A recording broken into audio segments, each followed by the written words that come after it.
बड़ी खबर आपको रायपुर से बता दें, यहाँ ई20 पेट्रोल से जुड़ा मामला अब तूल पकड़ता जा रहा है क्योंकि कंज्यूमर कमीशन के आदेश को चुनौती देने की बात भी सामने आई है।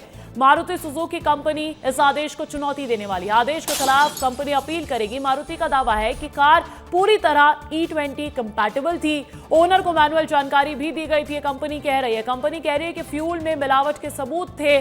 कंज्यूमर कमीशन ने नई कार देने का आदेश जब से जारी किया है तब से ऐसा पहला मामला सामने आया है और इसको लेकर अब एक और बड़ी अपडेट आ गई है कि कंज्यूमर कमीशन ने जो यहाँ पर उपभोक्ता आयोग ने आदेश जारी किया था कि अब आपकी गाड़ी तो खराब हो गई 1 साल के अंदर, तो आप इस कंज्यूमर को नई गाड़ी खरीद के दे। तो इसको लेकर मारुति सुजुकी कंपनी ने इस आदेश पर आपत्ति जताई है। उन्होंने इस आदेश को चुनौती देने की बात कही है और आदेश के खिलाफ कंपनी अपील कर रही है क्योंकि कंपनी का दावा है कि कार पूरी तरह ई20 कंपैटिबल है। ओनर को मैनुअल जानकारी दी गई थी। साथ ही कंपनी का यह भी एक दावा है कि फ्यूल में मिलावट के सबूत मिले हैं, यानी कि उनका कुछ खराब नहीं था जबकि फ्यूल की वजह से यह गाड़ी खराब हुई है। कुछ ऐसा एक रास्ता अपनाती हुई मारुति सुजुकी कंपनी इसमें नजर आ रही है।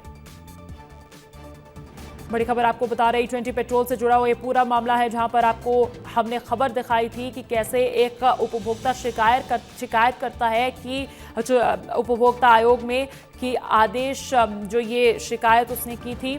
और ऐसे में रोहित का रुख कर लेते अधिक जानकारी देने के लिए मेरे साथ लाइव जुड़ चुके हैं। रोहित, ये ई20 पेट्रोल से खराब होने का जो मामला है, इसको लेकर एक और बहुत बड़ी अपडेट आई है।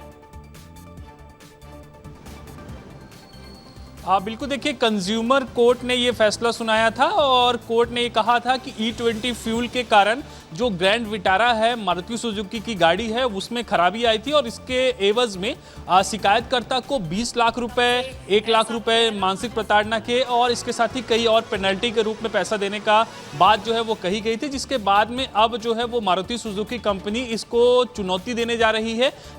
दूसरे कोर्टों में हायर कोर्टों पे जो इसको चुनौती है वो दी जाएगी और मारुति सुजुकी ने इसी को लेकर स्टेटमेंट भी जारी किया है। ANI के हवाले से ये खबर आई है, उसमें उन्होंने कहा है कि कंपनी का दावा है कि फ्यूल में मिलावट के सबूत और आदेश अहम बातों को शामिल नहीं किया गया। तो जो कंज्यूमर कोर्ट ने कंज्यूमर फोरम ने आदेश दिया उसमें अहम बातों को मिलावट से जुड़े हुए और आदेश में जो है वो शामिल नहीं किया गया। इसी के लिए जो वो है वो ऊपरी फोरम में जाकर चुनौती इसको लेकर देने वाले हैं और उनका ये भी कहना है कि मारुति सुजुकी में जो गाड़ी दी गई थी वो ई20 कंपैटिबल गाड़ी थी, यानी कि उसमें ई20 फ्यूल सपोर्ट भी करता था और इसकी जानकारी मैनुअल के रूप में उपभोक्ता को भी जो है वो दी गई थी। तो कुल मिलाकर अब मारुति सुजुकी और कंपनी अगर ऐसी आपत्ति दर्ज करवा रही है तो पूरा का पूरा जो ब्लेम है गुनाह यहाँ पर ई20 पेट्रोल का माना जाएगा। बहुत शुक्रिया तमाम जानकारी हम तक पहुंचाने के लिए।